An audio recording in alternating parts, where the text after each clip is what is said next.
Misaka. Two tank players here being compared to one another. Misaka, of course, miles ahead, not just in terms of raw numbers, but also in terms of experience and finesse, you know, when it comes to dealing with certain situations. He's an international superstar, if you will. Now, we see Infernal Shrines being locked in as our first draft here. First map to play. And that is a pretty standard one. Actually, I think we're probably going to see high priority on Alexstrasza. I would actually love to see one of the teams ban it out for for good measure. Yeah, wouldn't mind seeing that as well. Anything that's going to make those shrines harder to capture. Hammer is another one who would be very quick at killing off these, as we've seen repeatedly. So a solid first ban coming in here for the A-team. Illidan has been let through. Risky moves here for the A-team. Risky moves indeed. Now, what can they hope to achieve now? With Sergeant Hammer gone, Diablo let through. It is Whitemane, though, that gets priority over Diablo. That's cool to see. All right, ZZH showing us a little bit of Sally. Maybe a little bit more unique here. It's cool to see. Now, what do we do against the Whitemane here? Oftentimes, you know, I think Decker Kane could be the go-to choice with that Emerald Cube, but you're just trying to overpower here, it seems, with that Dragon Queen form and Diablo there as well. Yesterday, actually, we saw Diablo work very, very well against Whitemane when, I don't remember who it was. I think it was Team Nut, actually, who did it. No, it was KT. Sorry, it was Kaitu, who with Apocalypse actually nailed down Sally Whitemane more than once, winning team fights for them. So that was really impressive, and it wouldn't surprise me to see the exact same strategy yet again. And against that Diablo, already we see the heavy hitters coming in, Jimmy and Malthael. Now, that is almost 100% guaranteed going to be a last rights Malthael, because it is so good against those high HP targets. Potentially so, but will it be enough? Will it work out for them as we prepare for the second rotation of bans? Garrosh gonna be removed. I guess if you already have Malthael on the board, you can just go into a Garrosh with very little fear. So that makes a lot of sense. And of course, Garrosh turns into a last rites is usually a pretty convincing kill. Correct. Now, Garrosh being denied is pretty solid here, as you said. Oftentimes, I was gonna say, where's that Illidan ban coming in here? They do not want to let it go through. They do not want to get Lucky Punched KO here. By Bruiser on him, one of his most proficient heroes. Actually shocked to see Malthael's win rate being that low, considering the fact that it always looked good in the games we saw it in. But now we see Phoenix and Thrall, nothing out of the ordinary, so we're going to have double slows potentially enabled at level 10, Lightning Breath plus Earthquake, or only just one of the two. Not really both are needed, as we said. Apocalypse could be that counter tool to Whitemane, to just keep her CC chained. And such. What are we going to see for the final pickups for SPT? They still need a main tank. And being very patient with it. Sticks with the Muradin. Nice and standard. I was hoping we'd get something sneaky. I was actually sort of starting to feel like maybe a Stitches, but in this case it is the Muradin. And Cassia finishes off the draft for the A-team against the Tychus Reina. I don't hate that at all. I'm so glad to see Tychus back in the mix, especially against Diablo, because to me personally, I think he's one of the most underutilized heroes in HGC China. He oftentimes gets so much value with that minigun, with the In the Rhythm at level 4 in particular, and later on the Titan Grenade, even more percentage damage in there. The Odin is always one of those big playmakers, especially against Alexstrasza, right? You could even argue and say that, you know, our Alexstrasza is Dragon Queen, but we've got Odin, so we can actually stay in that fight and try to combat it. Indeed, the two Team Transformers, as I have come to call it. But they're against each other this time. I guess Tychus is technically a bad guy, so he would be considered to be the Megatron there, I would guess. So if you had to put it in RPG or role-playing terms, what kind of evil would Tychus be? Tychus is... he's probably... I would argue he's not actually evil. I think he's chaotic neutral. Okay. He's in business for himself, likes to cause a little bit of mayhem. He's very much his own man. But he wouldn't really harm anyone just for the pleasure of being, you know, being mean and evil. I mean, he can and does. But that was more for fun because he had a giant robot. Here we go. Can't blame him. Sometimes you just gotta push that big old red button and have a little bit of fun. So maybe just neutrally evil or chaotic neutral. We'll see. For now, though, we are heading into game number 1 of our second series of the day. And on the left-hand side, it is going to be our current 4th position team. It is Super Perfect Team with Lucky, Melody C, Misaka, Soap, and ZZH. Their opponents is the A team with LK, Olele, Bruiser, Stugos, and Itzcook. And both teams actually with a pretty solid draft. I think it's really hard to actually give sway to any of those teams. Super interesting, though, to see a couple of fresh heroes on the side of SPT. We're not used to seeing, Soap on Malthael any day of the week, and we're also not really used to seeing ZZH on Whiteman all the time. So he's already going for that Q build here, going for the more old-school build, I would call it. We're both teams playing a little bit passively, but SPT a little bit more aggressively as Muradin's finds it a little bit easier to pick up early kills than Diablo does. Diablo has to get a better positioning than Muradin. Thrall's already going to rotate up the top lane for the A team. They're quite happy to be patient with this. Oh, so found him. Might get ganked here. He might die. He has nowhere to teleport to. Slow's coming in for LK, who also gains some Q stacks, but they can't chase him down. Misaka rotating in is going to be enough to dissuade that. Yeah. Waiting with that Stormbolt, actually jumping in front of him as well to body block him in that choke point. And look who's back. It is Soap dropping his opponent, dropping a Thrall. And that was just beautifully played by SPT, especially Misaka. Very nicely done indeed. Yitzcook also going to eat a Stormbolt. This is nowhere near going to be enough for a kill. He's able to trade out pretty effectively. And yeah, Yitzcook needs to stay back a bit, get some of his health back with some of that trickle health regen. And Misaka is playing hyper aggressively at this early stage of the game. I mean, Raynor and Muradin can sometimes be best buddies for life. I think if you put it that way, they will probably have a good time together in Raynor's bar as well. But, you know, in-game with all that stunning and slowing, the permanent damage increase coming in from Ace in the hole is definitely coming in online here. And Itzcook was dropped from 100% to roughly 35 or 30%. That's always very impressive. And as you said, Diablo probably had to use the healing fountain there to keep himself in that fight. By the way, we see the good old, hold that thought, we see a gank also happening against Olele here. Seems to be able to escape though. But yeah, we see the good old Devil's Due on Diablo, which gives him more increased healing from healing globes and healing fountains alike. Bruiser hovering in lane for the moment, as we do see SPT stealing away this Impaler camp. Well, Olele knows this is happening. Absolutely nothing he can do about it except say hello. Just pokes in an odd Lightning Fury Javelin, but that's about it. Yep, there's not really any question here that the A-team was unable to do anything against that Merc camp from being taken by SPT. But look at that. They're not just sitting there idly. They're not just waiting and wasting time here. They're actually getting stuff done themselves in the top lane. 2 towers, nothing to scoff at. We see Thrall, by the way, going for that Wolf Pack level 4. Once again, a stacking talent with quite some innate risk here. If he dies or misses a Feral Spirit, then it's all going to go back to 0 stacks. If he completes it, though, however, great reward waiting for him. Mana cost reduced and cooldown reduced on the Feral Spirit.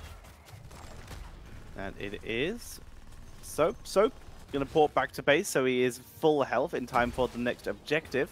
As he takes a little bit of harassment in the mid lane, nothing too bad. Yep, nothing too terrible indeed. Both teams, by the way, haven't really used any weren't really engaged in any major skirmishes. That's why health bars are looking pretty solid, actually, for the most part. Stugos also should have the Dragon Queen online, just in case they decide to turn things up a little bit here. There goes Phoenix with the cheeky flank. Able to teleport away as Misaka was trying to play aggressively. It's Melody C who ends up getting punished, but is able to pull back. It can now start raining into pain. Yitzcook, abundance lands, and it is going to be Muradin, the first to fall. The A-team hold the line with the Dragon Queen, and Yitzcook barely escaping on very low health. Yeah, that was such a good escape here for the A-team. So many cooldowns and resources had been used to bring Diablo low, but they weren't able to finish the job here. However, they still have their healing fountains available. ZZH is still alive, and as such, the 4-man unit of SPT, without Muradin at the moment, is trying to make a comeback here. Sadly, Whiteman is going to have to work double time to keep everybody alive. Lucky in trouble. Thanks through. Lucky looking to maybe turn around, but they are too late as the A-team take the first Punisher of the game. They also have a site experience seed, and they're going to hit level 7 with this push. Yeah. How much can they get out of this with a talent advantage? And we weren't really sure how much they were able to do here. This A team that has looked so inconsistent and so shaky over the last few days. But all the while here, they're turning things up quite a bit. So needs to be careful not to get close to Diablo here, because one flip and one kill it could be against them. ZZH also dropping dangerously low here. The fort ends up getting defended after all. But look at that. They had to defend it with a 5-man unit for the most part. Only now will Tychus actually go... No, he can't even go to the bottom lane because it's all the way pushed. So no soaking done by SPT. And as such, the lead for the A team remains the same. And I previously mentioned, like, as I always like to imagine the situation of what if a Chinese team goes to BlizzCon. Let's say the A team managed to step it up even more than they are right now versus SPT. Managed to make their way all the way to BlizzCon. I want you to imagine just a BlizzCon crowd all singing the A-Team theme tune. At this point, I would just like the entire team to just walk on stage with that A-Team theme. That would be next level. Esports teams need theme music. That is a thing that needs to become a thing. For now, though, we do see LK pulling back. Doesn't want to get himself caught out by Lucky, who is making liberal use of this overkill for wave clear purposes.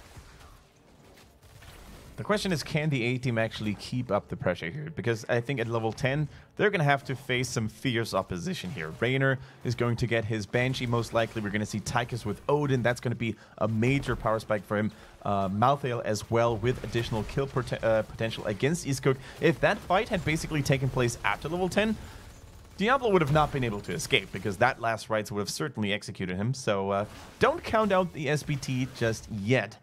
They still have more than enough weapons to actually swing this around.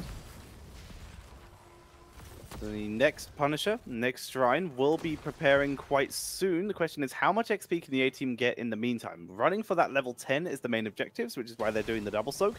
But they do have 2 people pushing top lane, trying to grab an odd structure or 2, which might also get them a little bit closer. Diablo has finished his souls. LK and Bruiser should leave here. The potential that more people are coming is possible, as Muradin hadn't shown for a little bit, as the entire rest of the A-Team actually rotates up to make sure that they aren't ganked. Yeah, I was going to say, they want to make sure that no one dies at the moment, because if they had lost a member here in the top lane, for example, to a gank of SPT, then basically that would have meant that even after hitting level 10, they wouldn't have been able to actually apply any pressure because they were still a member down, right? Also giving additional experience to the enemy team when they're so close to level 10 is not really something they want to do here. We do see the Tormented Souls here, Tetcher. No last rites against Diablo, instead going for more AoE damage and pressure. Tormented Souls could be pretty great if he's able to combine it with the Aegis. Jumping in for that extra healing could be insane. So I quite like it. It definitely gives them so much AoE with Hyperion and Odin. Someone's been going mech style. With the Avatar Muradin as well.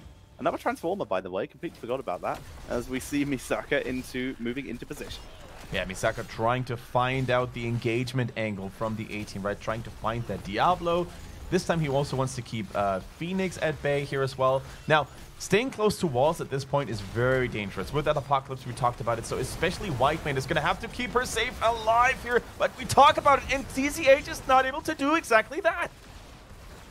They go down once again with Whitemane gone. The sustain is much lower for SPT now. 3-man salvo comes out. Very little damage actually applied as there were no slows. LK able to retreat as well. But this Dragon Queen is beginning to top off the A-Team as well, meaning that Lucky, with that Odin expiring, is going to have a much harder time raiding into this. But during that time the Dragon Queen was active, they only got a small lead, 32-24. But with that kill on Malthael, that will secure this Punisher going over to the A-Team. You can't always win a 4 versus 5, even if, you know, the enemy team used all of their cooldowns onto one target, even if your health bars are looking good. Sometimes one Diablo can just shut you down, and Iskook has done it again with that engage onto Whitemane against the wall, followed up by the Apocalypse, now coming in with a cheeky flank there as well. They might be able to cement their victory, to cement their lead even more now, Tetcher. Diablo also getting big healing now from that healing cloak. They move forward. The ball lightning is good. Muradin is sniped down. ZZH barely escapes. The Life Finder keeps Olele tanky as they move forward. Although Eastcook Might have bitten off more than he could chew here. He gets taken out, and now with Bruiser dropping low, he is gone as well. Tychus is popping off here with the help of Malthael, but Punisher is hit. Big Boy has found the target here. It is not White Mainstay this time around. She was facing some fierce opposition from the big mean fella. But yeah, once again, still, that doesn't change the fact that the A-team walked away with a pretty decent victory. You know, that White Main kill was just for good measure. But yeah, they lost so many members, SPT that is. They also, they lost so much structural value there as well. And only because of the A-team overstaying their welcome, not knowing when to fall back, were they able to get at least a little something out of it. And as such, SPT, big amount of comeback XP, so they're going to be, well, just starting to take control of the lanes once again. They're on even talents now, and that looked good. Although the Punisher kill did still keep the A-team with a small lead there. That guy just went pretty hard. With SPT grabbing mercenaries, same thing happening for the A-team. We're back into one of those more calmer stages of the game until we start to see the next objective spawning. Unless they can get this kill, actually, which they easily can. Root from White Main, and that was a solid blow-up onto Thrall. Yeah, that is the value of White Main's 13 talent here. When you put Inquisition on someone that is affected by your Searing Lash, then you're going to root that target. And with that CC, with that amount of CC, it was impossible for Thrall to actually walk away. Even Alexstrasza couldn't have helped, because I don't think she would have been able to, you know, bust out enough burst healing at the same time. So, with that being said, now the SPT faction is slowly but surely recovering. Now, good stun onto Cassia. The root once again coming in, and not even the Life Unbound and the Q from Alexstrasza can save her. What is this SPT comeback here looking like? Super good. It is looking very good, making great use of this Inquisition stun right now. Yeetskook tries to turn it around with an Apoc. Salvo comes out, but Yeetskook will still fall. The salvo, not enough damage, even with the Earthquake applied. And with this Odin, we start to see the push-in coming in for SPT. Whitemane was actually the one to pick up the kill in the end. Yeah, and this time around, I think it's the A-team struggling. They had too many deaths against them here. Too staggered out across the board. They tried to find a kill here with Diablo. Yeetskook, sometimes, you know, when the game has been going well for you all the time, you tend to get a little overzealous, tend to get a little reckless here, and you think you can get away with everything. But now, especially now with Diablo being, you know, not really on full soulstones anymore, he's going to have to choose his engages a little more cautiously. Lucky cleans out the lane, gonna be backing up, and like you said, with more cautious engages comes more control for Super Perfect Team, as they have finally started to gain an experienced lead, looking for level 16 with the next objective spawning.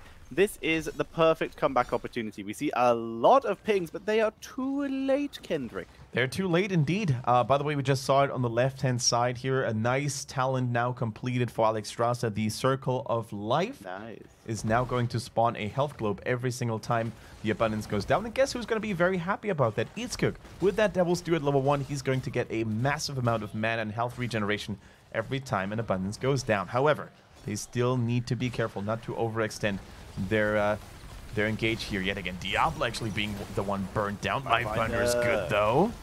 Anti-healing comes out, but Yeetskook is still already topped off as we see the Hyperion zoning out here. Odin up in 4 seconds.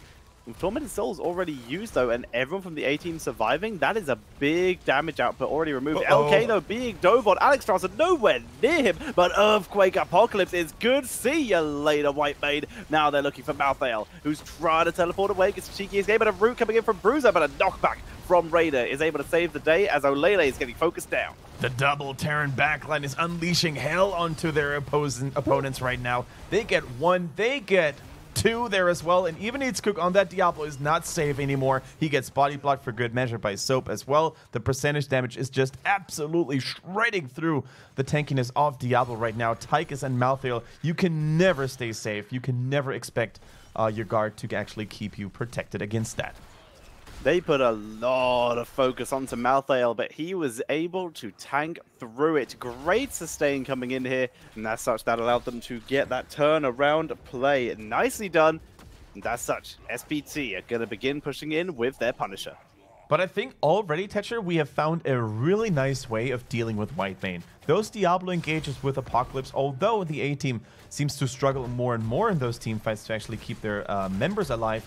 But still, those engages against Whitemane look really solid. She can cleanse herself with that level 7 talent. She can only use that on other people. So whenever Diablo finds that good opening, keeps her locked in stuns with that Shadow Charge and the Apocalypse.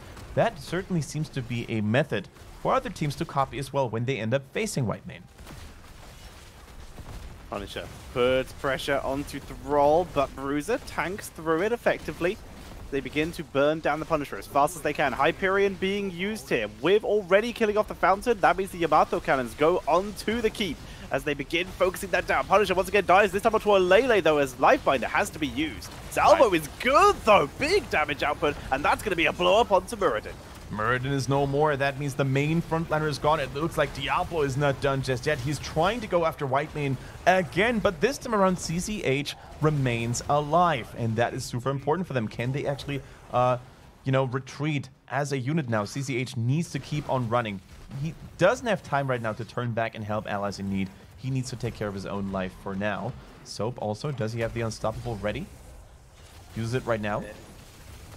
Bruiser able to heal back up thanks to Alexstrasza and his own self-healing as Yeatscook dives deep, but the healing is already applied to Melody C. A great turnaround with the Inquisition, and Yeatscook very nearly dies to the poison, but will survive just after finishing his Soulstone actually, so pretty lucky there. Yeah, good Soulstone completion there, but Phoenix, who got a little too greedy with that chase, was taken out immediately here. So Muradin will be back. I don't think that's even going to be a fort, unless they stick around and decide to go for it. Look at that healing on Diablo as well with that abundance regeneration globe. So cool, the synergy between Alexstrasza and Diablo here.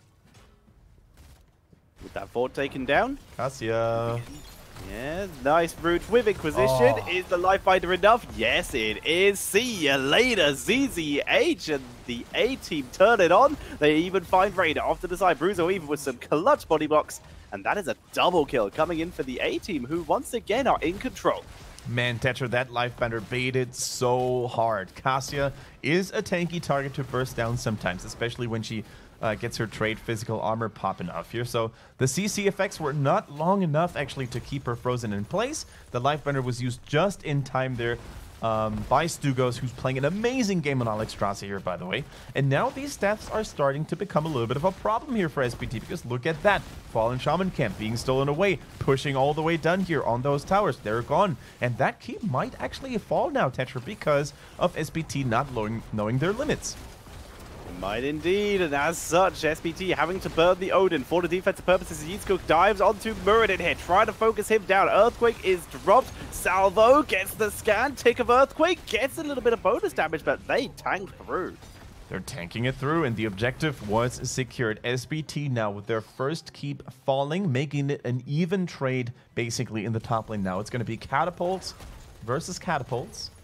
And the A-team now, not only with a equalized score in terms of structures and catapults, also with that level 20 here, they're going to look mighty confident. Also, big late game power spike here thanks to Thrall. Those shields, those earthen shields, next to the Alexstrasza heals while in Dragon Queen form could actually become huge. Also, what it does is it actually prevents all the value from Touch of Death on Malthael, right? Because it only works against enemy healing, but not against shields.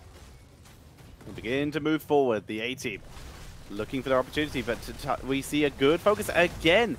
The Lifebinder, so much value through the Hellgate is used. Stun onto Thrall though as they chase forward. Good Aegis, that will easily be the disengage for SPT, but that's one of their big team fight tools already removed from the fight. But so is Dragon Queen. But look at Sally Whitemane's mana bar here. It's completely drained. She had to use all of her juice, all of the resources she had to keep Soap alive here, who was focused greatly. And speaking of Soap, he almost fell there. That was so close. He ends up falling anyways to Diablo's Firestomp. Here comes the Salvo, just as a zoning tool, really. Malthael has returned as they begin to move back in. 28 to 8. Muradin dives in. Odin is back off cooldown. They're focusing onto LK with that big red button. Huge damage onto Stukas as Olele gets the turnaround play. Looking for ZZH. This time around, they're having these shields, the Earthen shields online. It looks like LK successfully baited that Muradin with that second life at level 20. Phoenix becomes indomitable, quite literally here. But SPT, they're not done. Look at that Odin. It's going on for so long. Here comes the Punisher, picked up by the A-Team, but Thrall was the first to fall. Soap, the ball lightning is spreading, but the Aegis is back. It already is dropped here as they try to turn this around with Muradin dead. Oh, but the Punisher! Cassia, the Punisher returning, and that will allow the A-Team to disengage, but it's a 2 for technically 2, but Malthael returned. So it evens out, but the Punisher taken by the A-Team, and the core of SPT taking damage. The core is taking damage, as you said. That's definitely going to keep them occupied here. Both Raynor and Tigers are needed to keep those catapults at bay. With that rotation towards top, it also opens up an opportunity in the middle here. The Punisher, still almost sitting at full HP, is hammering on that keep right now. Only now are Diablo and his boys closing in there as well. Needs to be careful. All that damage by Raynor and Whiteman can never be underestimated. As the keep will likely survive this time. But the A-Team, they keep their experience lead. It's keep for keep right now. They still have 2 forts available as well. The A-Team holding it together, but the fact that SPT are still alive has got to be a bit of a just itch in the back of their head of we should have been able to kill them right now. That last fight could have been in our favor, but that Malthael coming back and Aegis coming off cooldown with a level 20 upgrade. SPT, they're still in the game.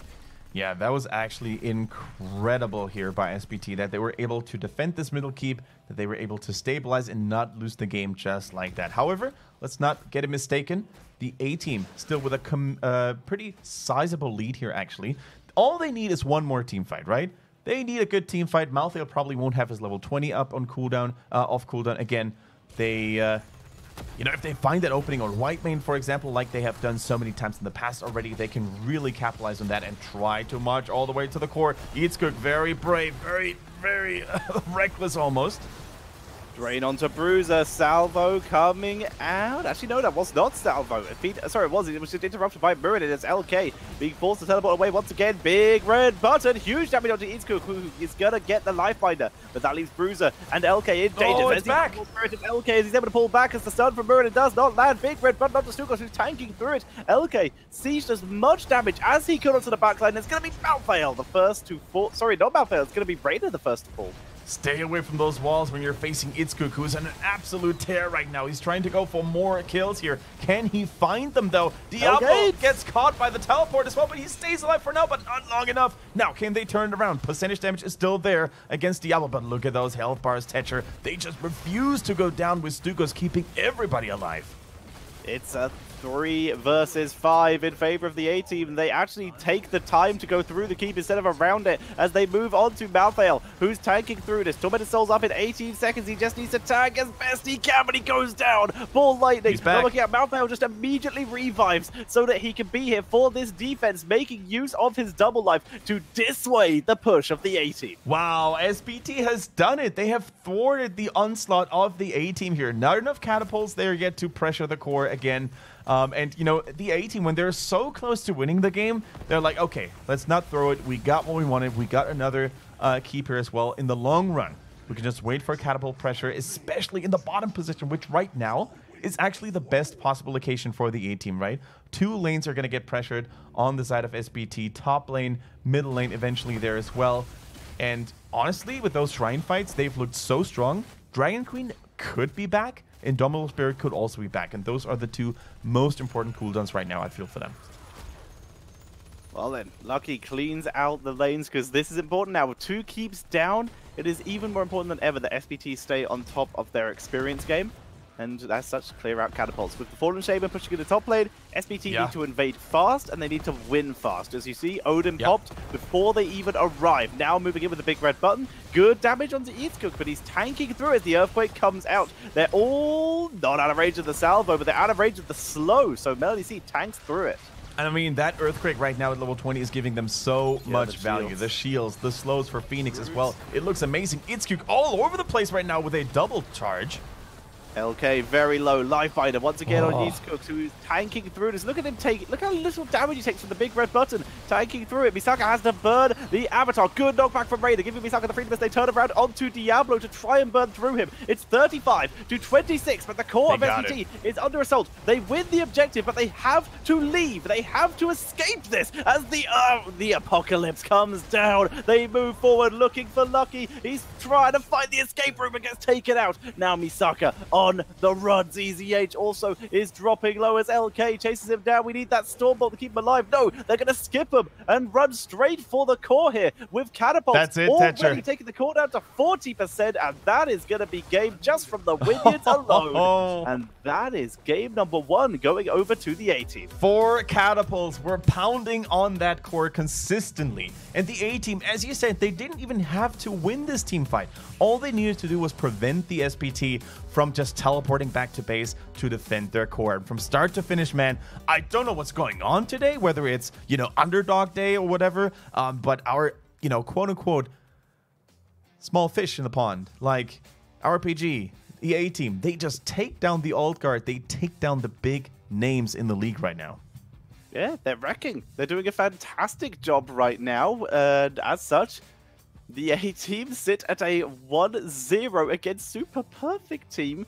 Now remember, the A-team, they are currently sitting pretty solidly in the lower middle part of the table on 6 points, whereas Super Perfect Team are on 12. Yeah. Super Perfect Team have double their points, and they're currently